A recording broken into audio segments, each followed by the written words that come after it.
नमस्कार दोस्तों, सनसनी ऑफ इंडिया में आपका स्वागत है।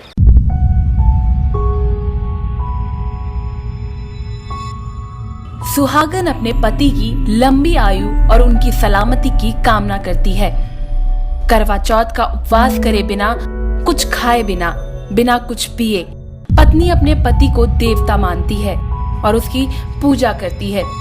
लेकिन जब वही देवता दानव बन जाए तो, जब एक पति ही हैवान बन जाए तो, जी हाँ, यही हुआ नीतू के साथ, जो अपने पति को देवता समझ उसकी पूजा करती रही, लेकिन बदले में उसे मिली मौत, एक दर्दनाक मौत। वो शायद ये जानती भी नहीं थी कि जिसकी वो पूजा करती रही है वही उसकी जान का दुश्मन बन जाएगा। दरअसल ऐसा हुआ है श्रीनगर के गणेशपुरा में, जहां 48 साल का विक्रम भाटिया अपने एक छोटे से परिवार के साथ किराए के कमरे में रहता था। विक्रम का एक 4 साल का बेटा भी था। शुक्रवार की रात विक्रम का साला सबके लिए खाना लेने बाहर गया। वो भी इस बात से अनजान था कि उसके पीछे उसका जीजा एक खौफनाक वारदात को अंजाम देने वाला है। विक्रम का साला खाना लेने बाहर चला गया। उस बीच घर में क्या हुआ कोई नहीं जानता। कुछ ही देर बाद विक्रम का साला खाना लेकर घर पहुंचा। दरवाजा अंदर से बंद था। उसने दरवाजा खटखटाया, लेकिन दरवाजा नहीं खुला। विक्रम के साले के कई बार दरवाजा खटखटाने के बावजूद भी दरवाजा नहीं खुला। थक हार के वो वहां से चला गया।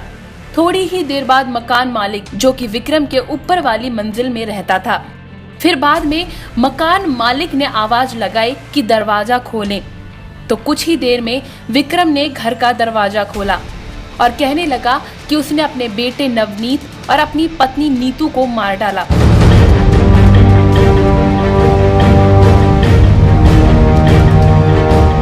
मकान मालिक घबरा गया और उसने तुरंत अंदर जाके देखा कि दोनों की लाश पड़ी है। मकान मालिक फौरन बाहर आया और उसने बाहर से दरवाजा बंद कर विक्रम को अंदर ही रोक दिया। मकान मालिक ने विक्रम को घर के अंदर बंद कर पुलिस को मामले की सूचना दी। पुलिस ने मौके पर पहुंचकर दरवाजा खोला। दरवाजा खोलते ही विक्रम बाहर आया और कहने लगा कि हाँ, मैंने ही अपनी पत्नी और बच्चे की हत्या की है। सर, यहाँ पे जो है अपनी पत्नी को और 4 साल की लड़की लगभग, वो मतलब कोई कह रहा जहर दे के मारा है और कोई कह रहा है मतलब तकिए से दबा के मारा है, लेकिन मकान में कोई नहीं बता रहा है। SHO साहब को भी नहीं बता रहा है कोई। अच्छा। SHO साहब यहाँ के बहुत अच्छे आदमी हैं। कौन रहता था? किराएदार है कौन इसमें? सर, इसमें सारे बता रहे हैं किराए पे रहते हैं। मकान मालिक और कहीं रहता है। अच्छा। और यहाँ के इस टाइम जो SHO साहब है बहुत अच्छे इंसान है। कितने मर्डर हुए यहाँ पर? सर, 2 मर्डर हैं, एक पेट में, मतलब 2.5 मर्डर माना जाएगा। अच्छा, मतलब कौन कौन था पूरा बता दो। उनकी फैमिली है सर, उनकी घरवाली थी और उनकी लड़की थी। अच्छा। और वो नशे में था सर। अच्छा। तो और वो जब यहाँ पे किसी ने सोनभरी कॉल करी ना, तो पुलिस आई थी, तो पुलिस को तो कुछ पता भी नहीं था। तो ये लगा लो, जब पुलिस आई तो उनको भी कह रहा मार दिया तो क्या हो गया। अच्छा, कौन बोल रहा था ये बात? उनका पति सर। अच्छा। और ये लगा लो, अब क्या पता क्या कहानी है, क्या बता रहे हैं वो डेड बॉडी के पास ही लेटा हुआ? हाँ, बता रहे डेड बॉडी के पास ही लेटा हुआ था। अच्छा। अब सर वजह पता नहीं है, वजह क्या है क्या नहीं है, कोई नहीं बता रहा है यहाँ पे। पुलिस ने जब लाशों को देखा तो लाशें पूरी तरह से नीली पड़ चुकी थी। पुलिस ने अनुमान लगाया कि दोनों को जहर दिया गया है।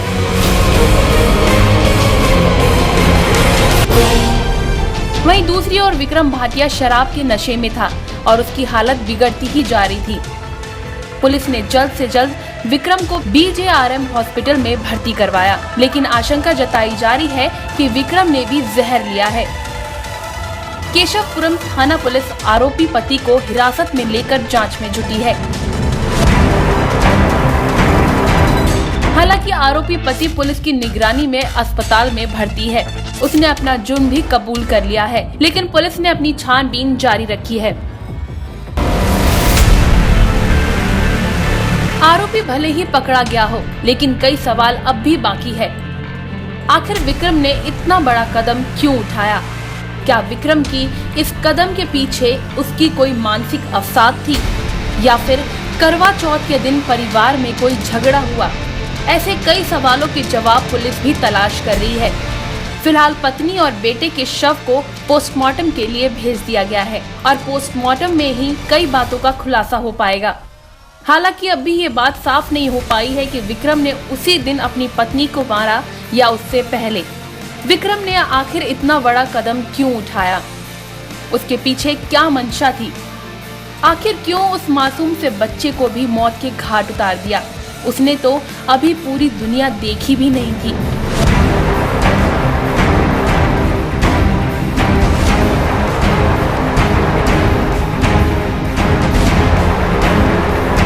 सवाल है कई, बस जवाब है बाकी। सनसनी ऑफ इंडिया से अनिल अत्री की रिपोर्ट। एक नाबालिग बच्चे ने अंधविश्वास के चक्कर में पड़कर जहां अपनी जिंदगी तबाह की, वहीं 2 घर भी उजाड़ डाले। नाबालिग बच्चा अंधविश्वास में इस कदर अंधा हो गया था कि उसे लगता था कि अगर वह 10 लोगों की बलि और चढ़ा देगा तो वह दुनिया का सबसे बड़ा आदमी बन जाएगा और उसके बाद बहुत सारी धन दौलत हो जाएगी। लेकिन उसे मिली तो केवल सलाखें।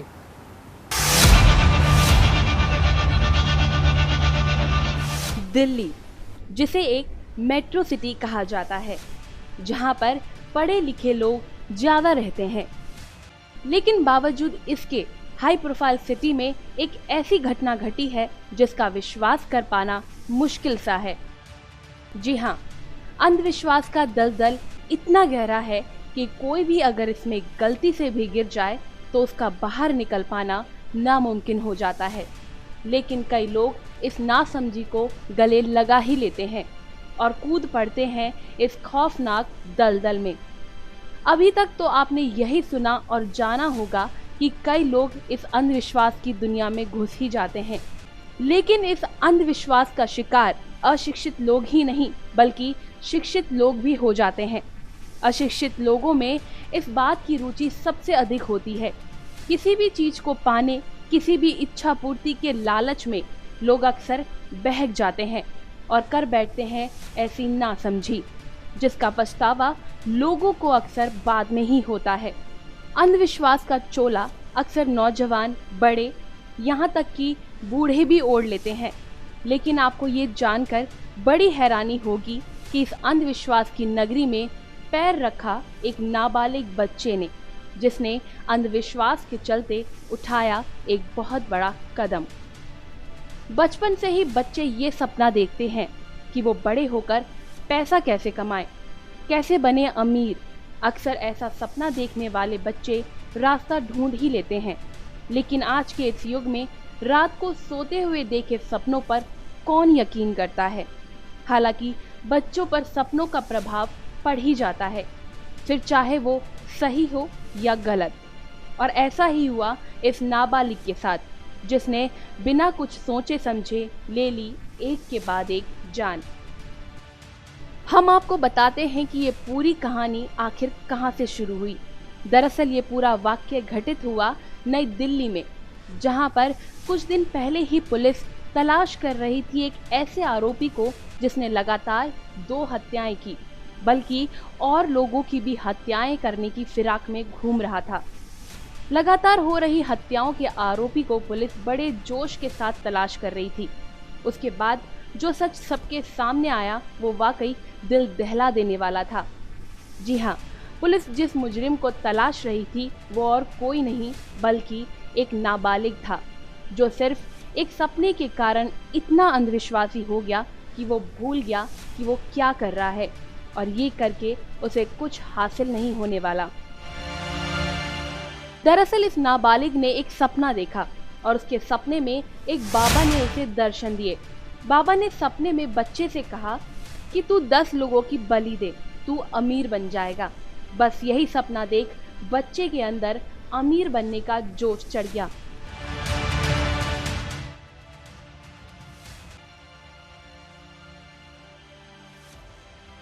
फिर तो उसने बिना किसी को बताए अपने दोस्त प्रदीप, जो कि उम्र में उससे काफी बड़ा था, उसको अपने साथ शामिल कर लिया। आरोपी नाबालिग प्रदीप के साथ हरिद्वार चला गया।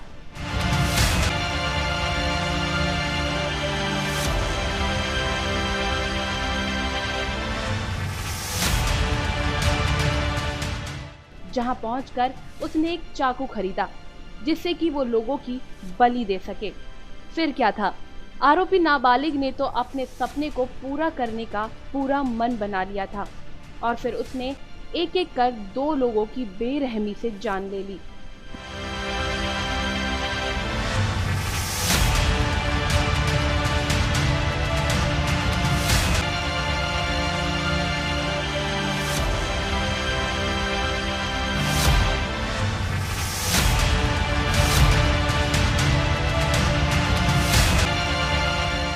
लेकिन इन सब से कहां उसे तसल्ली मिलती। 2 हत्याओं को अंजाम देने के बाद वो अगली वारदात को अंजाम देने की फिराक में था। लेकिन इससे पहले ही पुलिस को इन हत्याओं के बारे में मालूम पड़ गया। गौरतलब है कि 22 अक्टूबर को निहाल विहार के एक खाली प्लॉट पर पुलिस को एक युवक का शव मिला जिसकी चाकू से गोदकर हत्या की गई थी। पुलिस ने छानबीन में पाया कि युवक के पास से कोई भी सामान गायब नहीं था। युवक की पहचान निहाल विहार निवासी कन्हैया के रूप में हुई। पुलिस ने मामले की जांच के दौरान उसके परिजनों और अन्य लोगों से पूछताछ की, लेकिन कोई भी सुराग उनके हाथ नहीं लगा। पुलिस की छानबीन जारी थी, लेकिन वहीं दूसरी ओर हत्या के 2 दिन बाद ही इसी इलाके में कंडरौलापुरा रायबरेली निवासी 40 वर्षीय हरिराम का भी शव लहूलुहान अवस्था में पाया गया और उसकी भी उसी तरह चाकू मारकर हत्या की गई थी। पुलिस के लिए ये मामला पेचीदा हो गया। दोनों मामले की जांच में पता चला कि दोनों ही शराब पीने के आदी थे। पुलिस ने अपने छानबीन में कोई कसर नहीं छोड़ी। पुलिस ने इलाके में बदमाशों और स्थानीय लोगों से पूछताछ की और इसी दौरान पुलिस को एक नाबालिग के बारे में पता चला। पुलिस ने उसे तुरंत ही हिरासत में लेकर पूछताछ की। पूछताछ के बाद नाबालिग ने मुंह खोला और अपना जुर्म कबूला। पूछताछ में उसने सारी बातों का खुलासा किया और पुलिस को सब सच सच बता दिया। इस हत्याकांड में पुलिस ने हत्या में मदद करने वाले नाबालिग के दोस्त को भी गिरफ्तार कर लिया है। इसके साथ ही पुलिस ने आरोपियों के पास से हत्या में इस्तेमाल किए गए चाकू को भी बरामद कर लिया है। वहीं दूसरी ओर पुलिस अधिकारियों ने ये भी बताया कि नाबालिग 8-10 हत्या करने के फिराक में था। मामला सुलझने के बाद पुलिस ने नाबालिग को बाल सुधार गृह में भेज दिया है। वहीं दूसरी ओर जबकि उसके दोस्त और पेशे से ड्राइवर प्रदीप को गिरफ्तार कर जेल भेज दिया है। सिर्फ एक सपने के बिना पर इस नाबालिग ने जुर्म के रंग से खुद को रंग दिया। इस अजीबोगरीब वारदात ने कई सवाल खड़े कर दिए हैं। अक्सर बड़े बूढ़ों ने सिखाया है कि अपने सपनों को पूरा करने के लिए उन्हें पंख देने की जरूरत होती है, लेकिन इस सपने को पूरा करना क्या वाकई जरूरी था? ऐसे बहुत से सवाल सामने आ खड़े होते हैं जिनका जवाब दे पाना शायद ही आसान हो। आपने सुना ही होगा, बच्चे अक्सर बड़ों को ही देख सब सीखते हैं, फिर चाहे वो सही हो या फिर गलत। नाबालिग पर भी कहीं ना कहीं ऐसी ही किसी बात का असर हुआ जिससे वो अंधविश्वास में भरोसा करने को मजबूर हो गया। मैं विजय कुमार दिवाकर आज आपको दिखाने जा रहा हूँ पैसों की चाह में इंसान किस कदर गिर सकता है।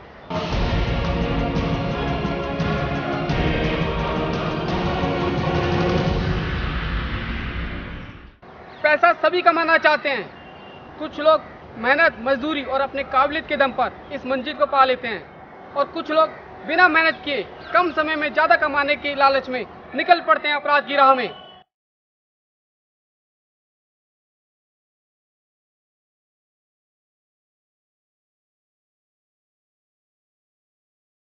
आखिर अमीर बनना किसे अच्छा नहीं लगता।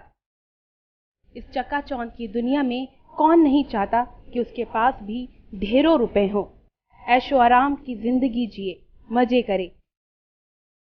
दरअसल जल्दी पैसा कमाने का जोश युवाओं में बड़े ही जोश से आता है, पर अपनी मेहनत के दम पर पैसा कमाने की बजाय जुर्म का सहारा लेकर पैसा कमाना, भला ये तो लाजमी नहीं। लेकिन जुर्म के समय ये सब सोचने समझने की शक्ति अक्सर एक अपराधी भूल जाता है कि पैसा कमाने का जो शॉर्टकट वो अपना रहा है वो सरासर गलती नहीं बल्कि बहुत बड़ा अपराध भी है। लेकिन यहाँ जुर्म के साथ साथ दागदार हुई है सैनिक जवान की वर्दी भी। और ऐसा ही किया प्रदीप और प्रवीण ने। अब सब ये तो बखूबी ही जानते होंगे कि देश के सैनिकों का कितना बड़ा स्थान है। वही हैं जो देश की रक्षा कर देश को बुरे लोगों से बचाते हैं, हम सबकी रक्षा करते हैं। लेकिन क्या हो जब एक सैनिक ही बन जाए किसी का अपराधी? क्या हो जब एक सैनिक ही ले ले किसी निर्दोष की जान? चौंकिए मत, दरअसल ऐसा ही हुआ है, जहां पर एक सैनिक ने ही अपनी वर्दी को खुद ही दागदार कर दिया।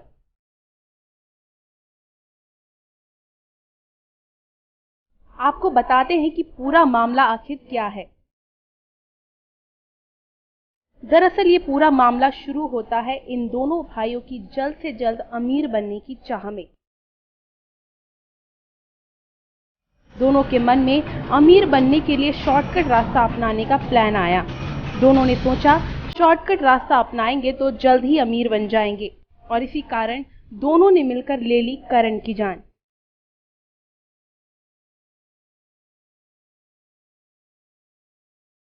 आपको बताते हैं कि करण एक जिम ट्रेनर था। उसकी तो किसी से दुश्मनी भी नहीं थी, लेकिन फिर भी निर्दोष को ढकेल दिया मौत के मुंह में, कारण सिर्फ अमीर बनने की चाह।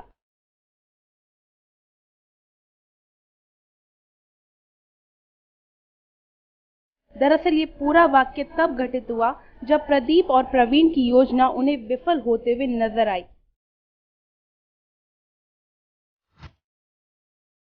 हुआ कुछ यूं कि दोनों भाइयों के प्लान के अनुसार दोनों एक बैंक लूटना चाहते थे। दोनों की मंशा ये थी कि वो कोई एक बैंक लूटें, लेकिन बैंक लूटने के लिए वो पूरी तैयारी के साथ जाना चाहते थे, और इसीलिए दोनों ने पहले गाड़ी लूटने की सोची, जिसके जरिए वो बैंक लूटने की वारदात को अंजाम देते। फिर क्या था, दोनों रास्ते में ही डेरा डालकर बैठ गए ताकि जिसकी भी गाड़ी आए उससे वो छीन लें। और थोड़ी ही देर में वहां से करण की लाल रंग की गाड़ी वहां पहुंची। करण उस वक्त गाड़ी में फोन पर किसी से बात कर रहा था, और इसी कारण वो गाड़ी भी धीरे धीरे चला रहा था।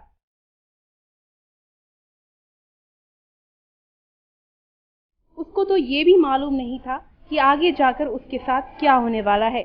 बस इसी बात का फायदा उठाकर दोनों करण पर टूट पड़े। लेकिन करण ने हार नहीं मानी। उसने दोनों का जमकर विरोध किया। दोनों के बीच काफी हाथापाई भी हुई। आखिर में दोनों भाइयों ने करण को अपने आड़े हाथों ले लिया और उसकी खूब पिटाई भी की।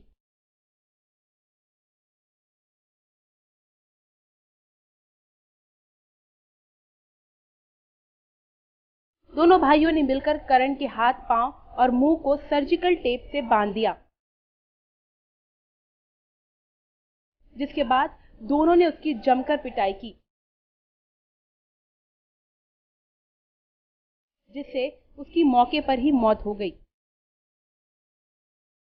दोनों ने इंसानियत को शर्मसार तो उस वक्त कर दिया जब दोनों ने मिलकर लाश को सेक्टर 6 ग्रीन बेल्ट सड़क के किनारे फेंक वहां से गाड़ी लेकर फरार हो गए।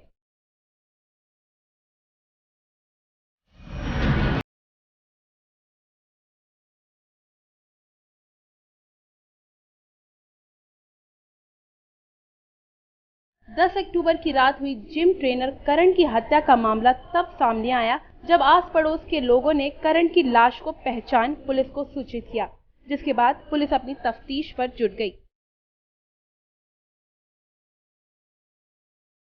सबूत जुटाने और अपराधी को पकड़ने की मुहिम पुलिस की जारी थी। करण की मृत्यु का राज काफी रहस्यमय था। पुलिस की जांच जारी थी। सभी लोगों से पूछताछ के दौरान मृतक करण के पिता से भी पूछताछ की गई, तो पूछताछ में करण के पिता ने उसके कजन भाई अनिल और मॉडल टाउन निवासी एक महिला पर संदेह जारी किया, और इस संदेह के बिना पर पुलिस ने दोनों के खिलाफ मामला दर्ज कर लिया और अपनी आगे की जांच को जारी रखा। हालांकि पुलिस को ये मामला काफी पेचीदा लगा। इसके कई पहलुओं से पर्दा उठना अब भी बाकी था। वहीं दूसरी ओर इस मामले की गुत्थी सुलझने की जगह और उलझती ही जा रही थी। लेकिन पुलिस ने अपनी छानबीन जारी रखी और छानबीन 10 दिन तक जारी रही। लेकिन फिर कड़ी छानबीन के बाद पुलिस ने पानीपत सनोली रोड पर दोनों को गिरफ्तार कर लिया।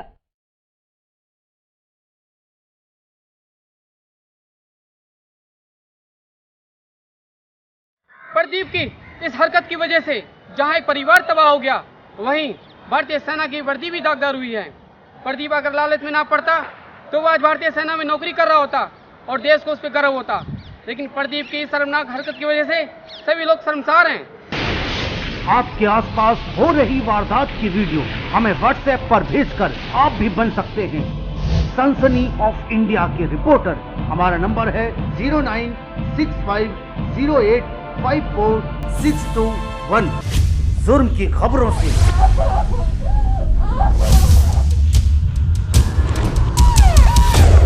कराएंगे आपको रूबरू।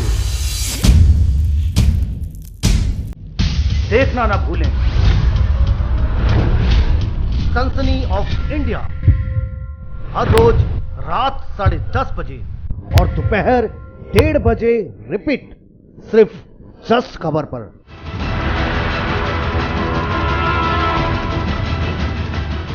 दरअसल हुआ यूं कि दोनों ही करण की गाड़ी को नष्ट कर इस अपराध से बचना चाहते थे। लेकिन पुलिस ने दोनों को गाड़ी यूपी की ओर ले जाते हुए इनको पकड़कर गिरफ्तार कर लिया।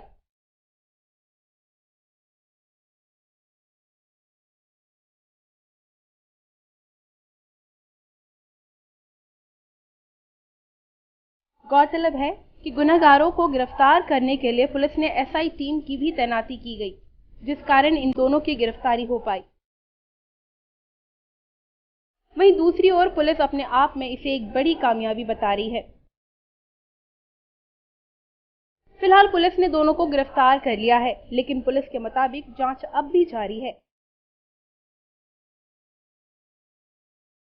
दरअसल पुलिस जानना चाह रही है कि असल वजह क्या रही इस तरह के अपराध को अंजाम देने की। हालांकि ये बात साफ है कि लूट की वारदात को अंजाम देने के लिए ये पूरा षड्यंत्र रचा गया।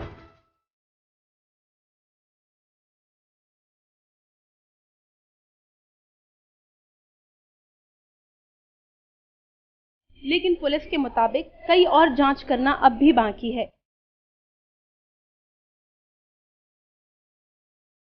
आरोपियों को गिरफ्तार कर पुलिस ने अपनी छानबीन जारी रखी है। अब पुलिस पकड़े गए दोनों आरोपियों को रिमांड पर लेगी ताकि पूरी तरह से हत्या की इस गुत्थी का खुलासा किया जा सके।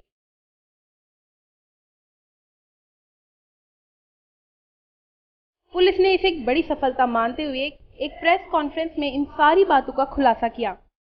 इंटरोगेशन में बड़ी रोचक तथ्य सामने आए हैं कि दोनों भाइयों ने बड़ी जल्द ही पैसा कमाने की नीयत से ये गाड़ी लूटी और इस गाड़ी से आगे ये एक बड़ी लूट करना चाहते थे। एक बड़ी लूट को अंजाम देने के उद्देश्य से उनको एक गाड़ी की ज़रूरत थी। ये पानीपत से उस दिन जिस दिन ये हमारे यहाँ मर्डर हुआ, ये करनाल में आए और क्योंकि उस टाइम ये हमारे करण जिनकी हत्या हुई थी वो उस एरिया में अपने किसी जानकार से फ़ोन पर बात कर रहे थे और धीरे धीरे गाड़ी चला रहे थे, तो इनको लगा कि ये इस तरीके की गाड़ी है जिसको हम आसानी से लूट सकते हैं। क्योंकि दोनों भाई फिज़िकली काफ़ी स्ट्रॉन्ग है और उसमें से एक आर्मी मैन भी है, तो उन्होंने जब ये गाड़ी रुकी तो करण को सीट के एक साइड धकेला और दूसरे भाई ने पीछे से उसकी गर्दन पकड़ ली। जब उसने छुड़वाने की कोशिश की तो उन्होंने गर्दन पे ज़्यादा प्रेशर दिया और उस कारण वो बेहोश हो गए। बाद में उसको उन्होंने डाल दिए। पहले ही तैयारी कर आए थे और इसके लिए इन्होंने जो टेप थी, एक सर्जिकल टेप होती है, वो भी साथ में ही रख रखी थी। उसके बाद इन्होंने हाथ पैर और मुंह को सर्जिकल टेप से बांधा और एक काले कपड़े से उसका सांस, मुंह और नाक को बंद कर दिया, जिससे स्मूदरिंग होकर गला घुटने से, उसके सांस घुटने से करण की मृत्यु हो गई। उसको डेड बॉडी को वहाँ पर छोड़कर और गाड़ी को लेकर चले गए। जहां एक और पुलिस इसे बड़ी सफलता मान रही है, वहीं दूसरी ओर इस अपराध के कारण सैनिक की वो वर्दी दागदार हुई है जिसे पहनकर वो बड़े शान और गौरव के साथ देश के जवान कहलाते हैं। लेकिन दूसरों को सही रास्ता और गलत काम करने से रोकने वाला ही खूनी बन जाए तो वो हमारे देश के गौरव और मान के लिए शर्म की बात है। बताया जा रहा है कि दोनों के खिलाफ पहले से कोई भी आपराधिक मामले तक दर्ज नहीं है। आजकल हर कोई जल्द से जल्द पैसा कमाने की होड़ में है, लेकिन पैसा कमाने के लिए किसी का खून कर देना या किसी का अपहरण कर देना, भला ये कहाँ का और कौन सा काम हुआ। प्रदीप और प्रवीण भी अगर सोच समझकर कदम उठाते तो शायद उन्हें ये दिन न देखना पड़ता। उन्होंने जरा भी नहीं सोचा होगा कि वो कितने लोगों की एक साथ जिंदगी खत्म कर रहे हैं। आखिर इस जुर्म को अंजाम देने के बाद उनको क्या हासिल हुआ? जो वो चाहते थे वो तो नहीं मिला, बल्कि उसके बदले मिली जेल की सलाखी।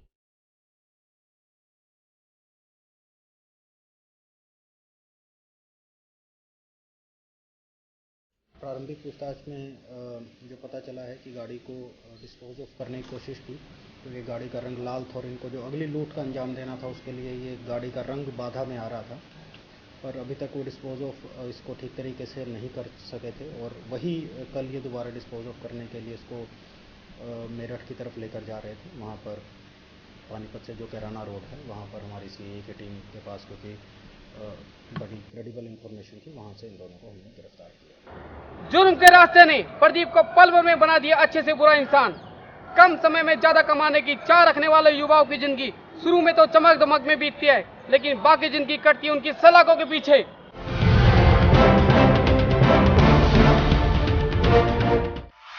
कहीं डर तो कहीं दर्द,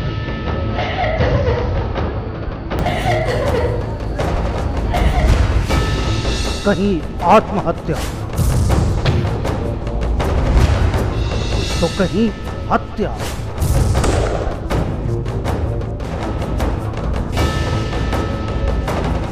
देखिए हर रोज रात 10:30 बजे और दोपहर 1:30 बजे रिपीट, सिर्फ जस खबर पर।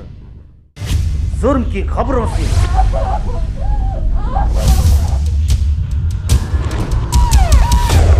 कराएंगे आपको रूबरू। देखना ना भूलें सनसनी ऑफ इंडिया, हर रोज रात 10:30 बजे और दोपहर 1:30 बजे रिपीट, सिर्फ जस खबर पर। राष्ट्रीय राजधानी नई दिल्ली से प्रकाशित हिंदी दैनिक समाचार पत्र विजय न्यूज हर रोज आपको कराता है देश विदेश, खेल, कारोबार और आपके आसपास की घटनाओं से रूबरू मात्र 2 रुपए में। विजय न्यूज की खबरें हिंदी में पढ़िए कहीं भी कभी भी, बस लॉगिन करें www.vijaynews.in।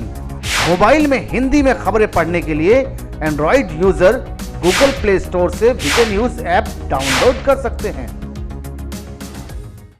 दिन के उजाले में और रात के अंधेरे में हर अपराध पर है हमारी कड़ी नजर।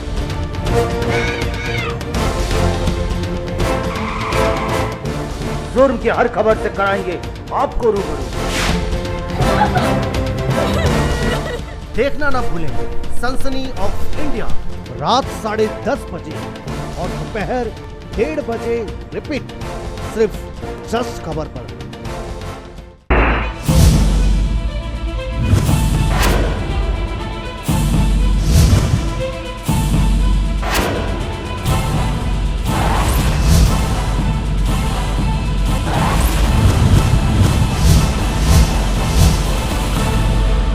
मैं विजय कुमार दिवाकर अब आपसे लेता हूं विदा।